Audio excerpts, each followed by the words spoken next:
మనం ఓజోన్ అనడం వల్ల ఈ ఓజోన్ అనేది రెండో పొరలోనే ఉంటుంది. అలాగే ఈ ఓజోన్ అనేది ఎలా తయారు ముందుంటే వాతావరణంలో ఆక్సిజన్ ఉంది. ఈ ఆక్సిజన్ వాతావరణంలో ఆక్సిజన్ ఉన్నప్పుడు ఈ ఆక్సిజన్ సూర్యుడి నుంచి వచ్చే కిరణాల వల్ల రెండుగా విడిపోయి అలా ఈ రెండుగా విడిపోయిన ఆక్సిజన్ అణువులు మొదటి ఆక్సిజన్తో చేరనుంది. అలా ఓజోన్ లేయర్గా క్రమంగా ఒక లేయర్గా ఏర్పడుతూ ఉంటుంది. అయితే ప్రస్తుతం ఈ ఓజోన్ లేయర్ అనేది మానవ తప్పిదాల వల్ల సమాజంలో మన చూసుకున్న వాతావరణంలో తగ్గుముఖం పట్టడం మనం చూడవచ్చు. ఎందుకంటే 1970 నుంచే ఈ ఓజోన్ పొర తగ్గుదలను వివిధ అధ్యయనాలు చెబుతున్నాయి.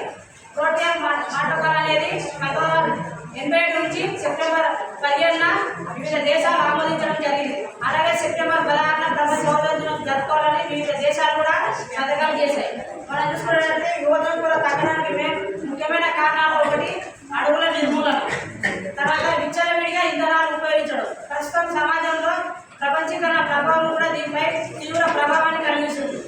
అలాగే మనం ఆస్ట్రేలియాలో కార్చిచ్చు, అలాగే మనం చూసుకోవచ్చు పరిశ్రమలు మనం ఈ మధ్యన చర్చల్లో మండలంలో చూసుకోవచ్చు అరబిందో ఎట్లు అని వీటిపైన కూడా ఒక వివాదం నెలకొందని మనం సామాజిక మాధ్యమాల్లో మనం చూడవచ్చు. ఇలా సమాజంలో ఎక్కడంటే ఇక్కడ పారిశ్రామిక సంస్థలు నెలకొల్పి సమాజానికి చేయడమే తప్ప వాటి వల్ల ఎలాంటి డబ్బు అధికారం అంత తప్ప వేరే ఏమో లాభం లేదనుకున్న నా అభిప్రాయం. అలాగే మనం ఈ ఓజోన్ పొర తగ్గడం వల్ల సూర్యకి అతిథిలో దగ్గర లేక పడడం వల్ల ముఖ్యమైన మానవులకు క్యాన్సర్ వంటి రోగాలు వస్తాయి. అలాగే చర్మ రోగాలు వస్తాయి. అలాగే అంధత్వం, రోగ నిరోధక తగ్గడం, అలాగే వివిధ రకాల పంటలు దెబ్బతినడం, కొన్ని రకాల మొక్కలు అంతరించుకోవడం కూడా మనం చూడవచ్చు.